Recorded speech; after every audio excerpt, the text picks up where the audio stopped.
Hi, I'm Gillian, and this video is about MAC products that I would not repurchase. I think it's really important for me to say at the start, I love MAC. It is my favourite shop to go to. I love shopping there. Most of the stuff is really, really good, but there's just the odd wee thing that I would not buy again, and I'm going to tell you why. The first thing for me is face and body foundation. I made the huge mistake of going to the MAC shop. I got this in the MAC Pro store in London. I made the huge mistake of going into the shop, getting them to put on some foundation and going, yeah, that's lovely, and buying it, which is, you should just never do, because you don't know how it's going to last a few hours later, how it's going to react with your skin. Also, the lights in the shops give you no idea of what it looks like in natural daylight, and sometimes the colour's not even right. In fact, the chances are that the colour probably won't be right. But I got this and I thought it was really, really nice. But it does not like my skin, or my skin does not like it, because by the end of the day, it turns orange on me. So I'll put it on and the colour looks right and it looks lovely, and I'm sitting in the house here thinking, yeah, that's really nice. And as the day goes on, it turns more and more orange, which is not a good look. The other thing about this is that, I don't know, I must have kind of oily skin in certain places, but on my chin particularly, by the end of the day, whenever I've been wearing this, or even, a wee while on in the day, it all kind of separates, and I've got like this patchy orange and white thing going on my chin, which is really not nice. And whenever I went up to MAC in Belfast, and the guy in there said to me, no, this is a water-based foundation, and if your skin's oily, the oil and the water will not mix, and it just goes all weird. So this I would love to be able to use, but I just can't use. And I have tried it again, a couple of times later on, left it a while, but it's just not for me, unfortunately. The next thing is Fix Plus. I got this because, well, Fix Plus, I don't know, I think it's supposed to maybe spray it on, it keeps your makeup on for longer, so that's sounded great. And also for using glitter, I love using glitter, and what I wanted to do was kind of spray this on and then put glitter on, and then spray this on and it would keep it on. But I'm not convinced that it does. And what it also does as well, sometimes when you spray it, it leaves like big blobs of water. It doesn't all come out in the fine mist. There's a couple of big blobs, which then are likely to displace makeup as well. But I'm not convinced that it keeps anything on for longer. So that, I just wouldn't buy it again. I don't think it does much at all. I also then got the Urban Decay All Nighter, and I'm not sure. I would probably use this to try and keep makeup on, but I don't know, I wouldn't buy the Fix Plus again. The next thing is a couple of brushes, maybe that I like them and everything, they're good, but I wouldn't buy them again. Maybe just these ones.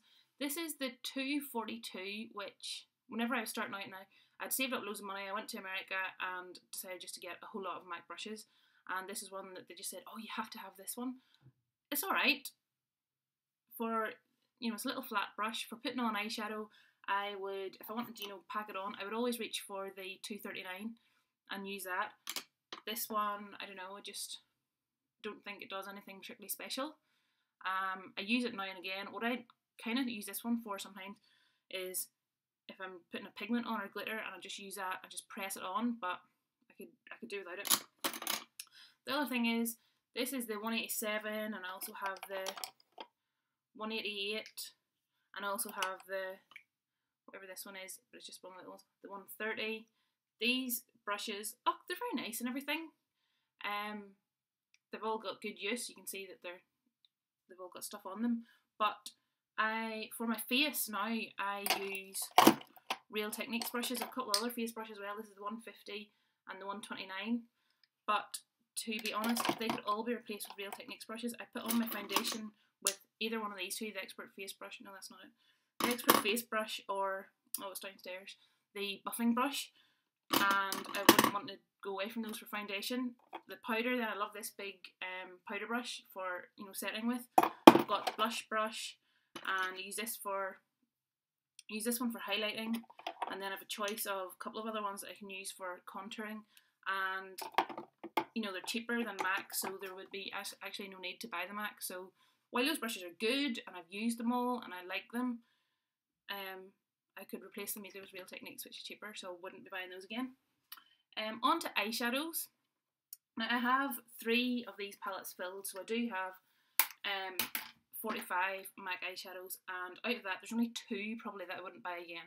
So I think that's pretty good out of 45 to have only 2 that I consider to be duds. They are Green Smoke and Beauty Marked, and these both look really, really nice in the pan.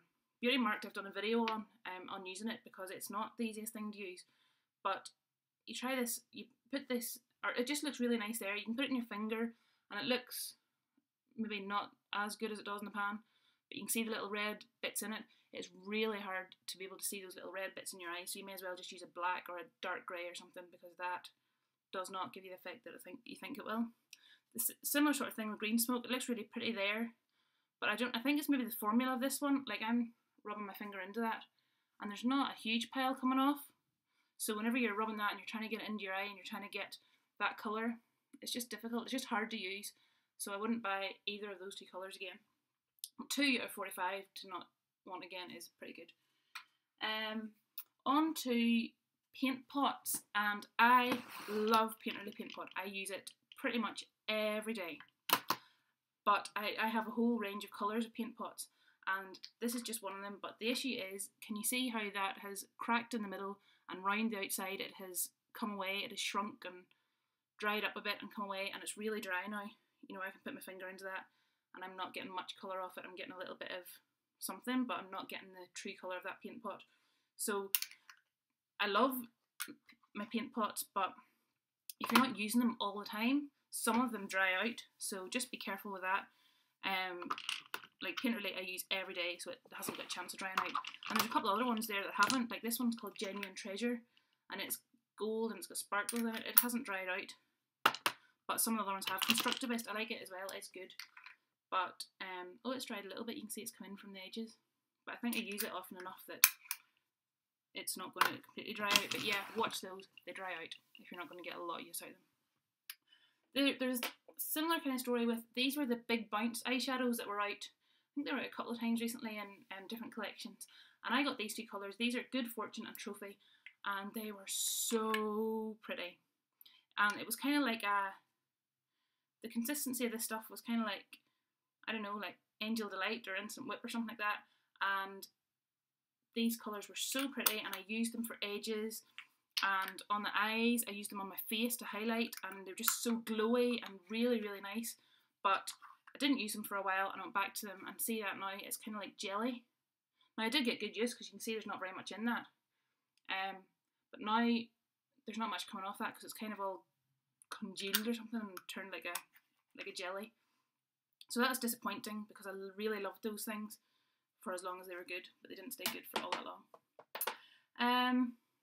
This is a pigment, and it was in the collection called the Family Crest, or no, a Tartan Teal, and this one's called the Family Crest, and it's black and it's got like gold sparkle through it. And I'm always like up in the shop and I get a bit of this and I go, oh, that's really nice, and rub it in my hand, and you can go, oh yeah, that's really, I don't know if you'll see it, it's really sparkly, you can see the gold glitter in it. You can't really see it in the camera there, but I can see it in my hand. And it looks so nice, but it just doesn't seem to have the same effect on your eyes. I don't know, by the time you blend it out, or I don't know, but it just looks nicer on the hand than it does in the eye, so that I wouldn't buy again. This is the last thing. This is Microviolet paint, fluid line, and I just find that this one is not as opaque or not as thick. Like I use Black Track most days. I use Dip Down and I love it. It's, you know, dark brown and it goes on nice and thick and it gives a really sharp defined line. This one, Microviolet, which is kind of purple, I just think it's a little bit wishy-washy compared to the other ones, so it's not one of my favourites, and I don't think I'll buy it again. I'll use it. I use it as a base sometimes. I might use it as an eyeliner the odd time, but I wouldn't buy it again just because it isn't as opaque or as strong as I would like it to be. But that's all. Like apart from that, so I've got far more MAC stuff than that I really do like and I would buy again, and I have bought stuff over and over again. That's just some stuff that I wouldn't buy again, and I hope you find that useful. If you're thinking of getting any of those things, I don't know, that might make you opt for something else. But generally MAC is really good, and I have to say I do love